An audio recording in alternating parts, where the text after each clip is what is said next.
Viewers, welcome to Xylem Learning. മക്കളെ, റിമ മിസ്സാണ്. അപ്പോൾ miss നിങ്ങൾക്ക് കുറച്ച് കാര്യങ്ങൾ പറയാൻ വേണ്ടിയിട്ടാണ് വന്നത്. നമുക്ക് സോഷ്യൽ സയൻസ് ചെറിയ ടിപ്സൊക്കെ ഉപയോഗിച്ചൊന്ന് പഠിച്ചു നോക്കിയാലോ? സോഷ്യൽ സയൻസ് ഇങ്ങനെ ഒന്ന് പഠിച്ചു നോക്കൂ.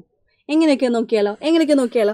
എടാ, ആദ്യം നമ്മൾ നോക്കുന്നത് സ്റ്റഡി അറ്റ്മോസ്ഫിയർ, പഠന അന്തരീക്ഷം. നമ്മൾ എവിടെ ഇരുന്നാണോ പഠിക്കുന്നത് അത് ഏറ്റവും പ്രധാനപ്പെട്ട ഒരു ഘടകമാണ് അല്ലേ.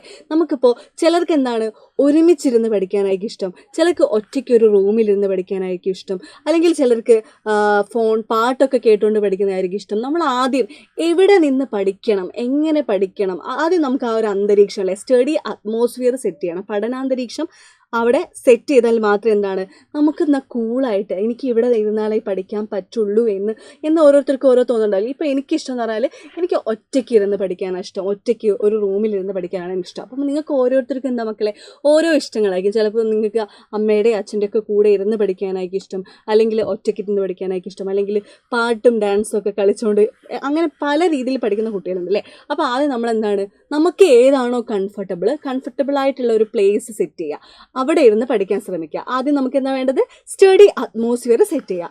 രണ്ടാമത്തേത് ബൈ ഹാർട്ട് മീനിങ്. എടാ, നിങ്ങൾ മനപ്പാഠം പഠിക്കുന്ന കുട്ടികളുണ്ടോ? അതിൽ കുറേ കുട്ടികളുണ്ട് അല്ലേ, ഇങ്ങനെ പഠിക്കാൻ ഇതൊന്നും എന്നെ കൊണ്ട് പഠിച്ചാൽ പറ്റൂല, എനിക്കിതൊന്നും ശരിയാവില്ല എന്ന് തോന്നുന്ന കുട്ടികളെന്താ ഈ മനപ്പാഠം പഠിക്കാൻ നോക്കും. ഈ ബൈ ഹാർട്ട് ആക്കുന്ന സമയത്ത് മക്കളെ ഓർക്കേണ്ട ഒരു കാര്യം എന്ന് വെച്ചാൽ നമ്മൾ ആ ഒരു കുറച്ച് സമയത്തേക്ക് മാത്രമേ ആ മനപ്പാഠം പഠിച്ച് നമ്മുടെ മൈൻഡിലേക്ക് എത്തുള്ളൂ. പിന്നെ എന്താ 2 ദിവസം കഴിഞ്ഞാൽ അതങ്ങ് മറന്നുപോവുക ചെയ്യുക. പക്ഷെ നിങ്ങൾ മീനിങ് മനസ്സിലാക്കി ഇതാണ് പറയുന്നത് എന്നൊരു മീനിങ് മനസ്സിലാക്കിയിട്ടും പഠിച്ച സെറ്റല്ലേ. എടാ, നിങ്ങളിപ്പോൾ ഒരു സിനിമ കാണുകയല്ലേ, നമ്മളിപ്പോൾ ആവേശമൊക്കെ കാണുന്ന സമയത്ത് നമുക്ക് ആ ഒരു സ്റ്റോറി ഒറ്റ പ്രാവശ്യം കാണുമ്പോഴേക്കും നമുക്ക് ആ സ്റ്റോറി മൈൻഡിലേക്ക് വന്നില്ലേ. അതുപോലെ നിങ്ങൾ പഠിക്കുന്ന സംഭവം എന്താണ്, ഒരു സ്റ്റോറിയാക്കി ഒരു കഥ പോലെ കണക്ട് ചെയ്തൊന്ന് പഠിച്ചു നോക്കൂ. ഇപ്പോൾ ഒരു ഹിസ്റ്ററി ഒക്കെ പഠിക്കുകയാണ്, അല്ലെങ്കിൽ ഗാന്ധിജിയുടെ സമരങ്ങളെക്കുറിച്ചൊക്കെ പഠിക്കുകയെന്ന് വെച്ചോ. ആ സമയത്ത് എന്താണ് നമ്മുടെ ഗാന്ധിജി എന്ത് ചെയ്തു, നമ്മുടെ ഗാന്ധിജി ദക്ഷിണാഫ്രിക്കയിൽ നിന്ന് ഇന്ത്യയിലെത്തിയിട്ട് പുള്ളിക്കാരൻ 2 വർഷം അങ്ങനെ കറങ്ങി സമയമൊക്കെ പോയി. പിന്നെ നമ്മുടെ ഇന്ത്യയിൽ നടത്തിയിട്ടുള്ള ആദ്യകാല സമരങ്ങളായിരുന്നു ചമ്പാരൻ, അഹമ്മദാബാദ് മിൽ സ്ട്രൈക്ക്, ഗേഡ സമരം. അപ്പോൾ ഇതിലൊരു കഥ. ആദ്യത്തെ എന്തായിരുന്നു, ചമ്പാരൻ സമരം എന്തായിരുന്നു, നീലം കർഷകർക്ക് വേണ്ടിയിട്ടായിരുന്നു അല്ലേ, അവരെ ബ്രിട്ടീഷുകാർ ഇങ്ങനെ ചൂഷണം ചെയ്തതിനെ തുടർന്ന്. അതൊരു സ്റ്റോറി, ഇതൊക്കെ ഒരു സ്റ്റോറി ആക്കി നമ്മുടെ മൈൻഡിലേക്ക് ഓർത്ത് വെച്ചാൽ എന്താണ് നമുക്കത് കണക്ട് ചെയ്ത് എപ്പോൾ ആരെങ്കിലും ചോദിച്ചാൽ നമുക്ക് പറഞ്ഞു കൊടുക്കാൻ പറ്റും. നമ്മൾ ആദ്യം ഒഴിവാക്കേണ്ടത് എന്താണ്, ഈ മനപ്പാഠം പഠിക്കുന്നത് അങ്ങ് ഒഴിവാക്കുക, ബൈ ഹാർട്ട് ആക്കുന്നത് ഒഴിവാക്കിയിട്ട് അതിൻ്റെ മീനിങ് അർത്ഥം മനസ്സിലാക്കി ഒരു സ്റ്റോറി ആക്കുക. നിങ്ങൾ ആ ഒരു സ്റ്റോറി ആക്കി പഠിച്ചാൽ നമുക്കത് മറന്നു പോവില്ല.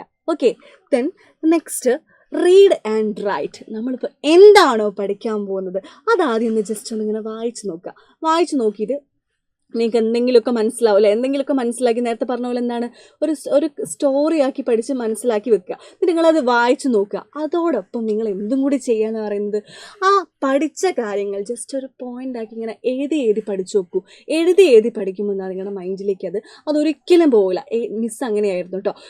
എനിക്ക് വായിച്ച് പഠിക്കുന്നതിനേക്കാൾ കൂടുതൽ ഇഷ്ടം എഴുതി പഠിക്കാനായിരുന്നു ഇഷ്ടം. നിങ്ങൾ വായിച്ച് പഠിക്കുന്നതോടൊപ്പം ജസ്റ്റ് അതൊക്കെ ഒന്ന് എഴുതി കൂടെ പഠിച്ചു നോക്കൂ. അപ്പോൾ എന്താ നമ്മുടെ മൈൻഡിൽ നിന്ന് അത് പോകത്തേ ഇല്ല. ജസ്റ്റ് ഒരു 1 വീക്കൊക്കെ കൂടുമ്പോൾ ജസ്റ്റ് ഒന്ന് റീഡ് ചെയ്താൽ നമ്മുടെ മൈൻഡിൽ അത് എത്തുകയും ചെയ്യും, നമുക്കത് എഴുതാനും പറ്റും. Okay, then last one, revise short note. നമ്മൾ റിവിഷൻ ചെയ്യില്ലേ. നമ്മളിപ്പോൾ കുറേ ചാപ്റ്റേഴ്സ് ഇങ്ങനെ പഠിച്ചു കഴിഞ്ഞു, ഒരു 5-6 ചാപ്റ്റേഴ്സ് ഇങ്ങനെ പാഠം പഠിച്ചു കഴിഞ്ഞു എന്ന് വെച്ചോ. അതിലെന്താണ് ഓരോ ചാപ്റ്ററിലും എന്താണ് മെയിനായിട്ട് വരുന്നത് അത് മാത്രം ഒരു നോട്ടിൽ ഫസ്റ്റ് ചാപ്റ്ററിൽ ഇതാണ് മെയിൻ പോയിൻറ്റ്സ് ഷോർട്ട് നോട്ട് ആക്കിയിട്ട് ജസ്റ്റ് ഒന്ന് എഴുതി നോക്കൂ. അതിങ്ങനെ ഇന്ന ചാപ്റ്ററിൽ 4 പോയിൻറ്റ്സ്, ഇതാണ് ഇവിടെ കൺഫേം ആയിട്ട് പഠിക്കേണ്ടത്, ഇന്ന ചാപ്റ്ററിൽ ഇത് പഠിച്ചേ പറ്റൂ, ഇന്ന ചാപ്റ്ററിൽ അതിങ്ങനെ ജസ്റ്റ് ഷോർട്ട് നോട്ട് ആക്കി എഴുതി ഒരു പേജിൽ തന്നെ ഒരു 3-4 കള്ളിയൊക്കെ ആക്കി വരച്ചിട്ട് ഫസ്റ്റ് ചാപ്റ്ററിൽ ഇതാണ് പഠിക്കാനുള്ളത്, സെക്കൻഡ് ചാപ്റ്ററിൽ ഇതാണ് പഠിക്കാനുള്ളത്, തേർഡ് ചാപ്റ്ററിൽ ഇതാണ് പഠിക്കാനുള്ളത്, അങ്ങനെ ഒരു ഷോർട്ട് നോട്ട് ആക്കി എഴുതി വെച്ച് നോക്കൂ. അപ്പോൾ നമുക്ക് എക്സാമിൻ്റെ തലേന്ന് അല്ലെങ്കിൽ ടീച്ചർ ക്വസ്റ്റ്യൻ ചോദിക്കുന്നതിൻ്റെ തലേന്ന് ജസ്റ്റ് ഇതൊന്ന് വായിച്ച് നോക്കിയാൽ എന്താണ് നമുക്ക് ആ ഒരു കണ്ടന്റ് നമ്മുടെ മൈൻഡിലേക്ക് വരും അല്ലേ. അപ്പോൾ നിങ്ങൾ ഇങ്ങനെയൊക്കെ ഒന്ന് സോഷ്യൽ സയൻസ് പഠിച്ചു നോക്കും, ഇങ്ങനെയൊക്കെ നമ്മുടെ ഹിസ്റ്ററിയും നമ്മുടെ സാമൂഹ്യശാസ്ത്രം ഈ രീതിയിലൊന്ന് പഠിച്ചു നോക്കും. നിങ്ങളൊന്നും ചെയ്യേണ്ട, ബൈ ഹാർട്ട് ആക്കരുത്. ഒരു കഥ പോലെ മീനിങ് മനസ്സിലാക്കിയിട്ട് പഠിക്കുക. പിന്നെന്താ, റീഡ് ആൻഡ് റൈറ്റ് അല്ലേ, റീഡ് ആൻഡ് എഴുതിയും പഠിക്കുക, വായിച്ചും പഠിക്കുക, 2 തരത്തിലൊന്ന് പഠിച്ചു നോക്കുക. പിന്നെ മറ്റൊന്ന് പറയുന്നത്, നമ്മൾ പഠിക്കാനിരിക്കുന്ന സ്റ്റഡി അറ്റ്മോസ്ഫിയർ സെറ്റായിരിക്കണം. പിന്നെ അത് റിവൈസ് ചെയ്യുക, ഷോർട്ട് നോട്ടൊക്കെ ഉണ്ടാക്കുക. അപ്പോൾ നമുക്ക് എന്താണ്, എളുപ്പമായിട്ട് നമ്മുടെ മൈൻഡിലേക്ക് എന്താണ് സോഷ്യൽ സയൻസ് പഠിച്ചതൊക്കെ നിൽക്കും. ഓക്കേടാ, അപ്പോൾ ഓക്കെ അല്ലേ? അപ്പോൾ മിസ്സ് ഇതുപോലത്തെ ചെറിയ ചെറിയ ടിപ്സുമായിട്ട് എന്താ ഇനിയും വരും. ബൈ.